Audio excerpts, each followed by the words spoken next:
पूजान्तकरिष्ये चक्रमाख्यापयामि चामरङ्गिजयामि नृत्यन्तर्शयामि दीपस्रापयामि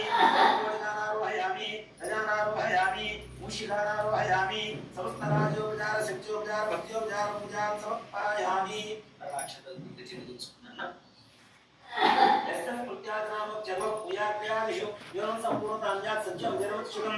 मंत्रहीनं क्रियाहीनं भक्तिहीनं गणाधिप पूजितं मया देव परिपूर्णं तदस्तुते अनेन ध्यानावाहनादि षोडशोपचार पूजा समसमयविद्या भगवान समर्थकाश्रमं श्री महागणाधिपति देवता सुप्रीता सुप्रसन्ना वरदा भवतु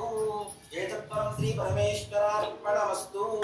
श्रीमन्महागणाधिपति प्रसादं यजमान्यस्य शिरसा गृह्णामि शतमानं भवति शताय पुरुषस्त्रिय आयुष्येवेन्द्रिये प्रतिष्ठति श्रीमन्महागणाधिपति प्रसाद सिद्धिर्भवतु सर्वकार्येषु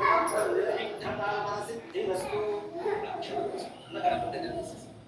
यज्ञेन यज्ञमयन्त देवाः साधर्मात्मधमान्यासन्न देहनात्महिमानस्तन्ते यत्र पूर्वे साध्याः सन्ति देवाः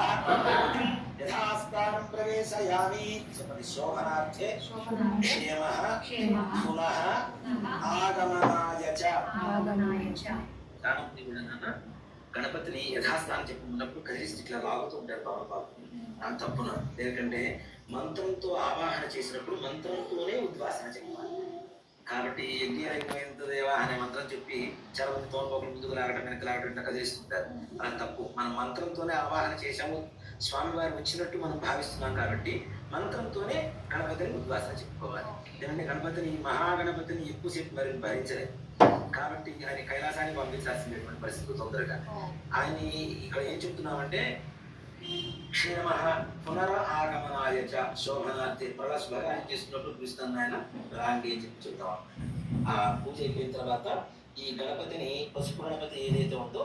పసుపు గణపతిని ఈశాన్యం వైపు పెట్టడం అనేటువంటి ఆనవాయితీ అంటే ఇప్పుడు మనం కలపచ్చంటారా ఇప్పుడు ఇట్లా తీసేసి మళ్ళా గణపతిని యథాస్థానంలో పెట్టేసి ఈ గణపతిని కూడా చాలా మందికి అనుమానం ఉంటుంది ఏం చేయాలి ఏంటి అనేది ఈ గణపతి పసుపుతో తయారు చేస్తుంది కాబట్టి ఆడవాళ్ళు ముఖానికి స్నానం చేసే ముందుగా ముఖానికి స్నానం చేసే ముఖానికి పాదాలకి పొరపాటు కూడా ఈ గణపతి కదా కాబట్టి పాదాలకు పూసుకోకుండా ముఖానికి చేతులకి వాటికి పూసుకోవడం అనేది పూసుకొని స్నానం చేయడం అనేది అక్షరంగా స్నానం చేస్తుంటారు పండుగలో వాటి ఆనవాయితీగా వస్తుంది ఇప్పుడు మహాగణాధిపతి పూజ అయిపోయింది ఆ మహాగణపతిని కైలాసానికి పంపించేసాం ఇప్పుడు వరసిద్ధి గణపతి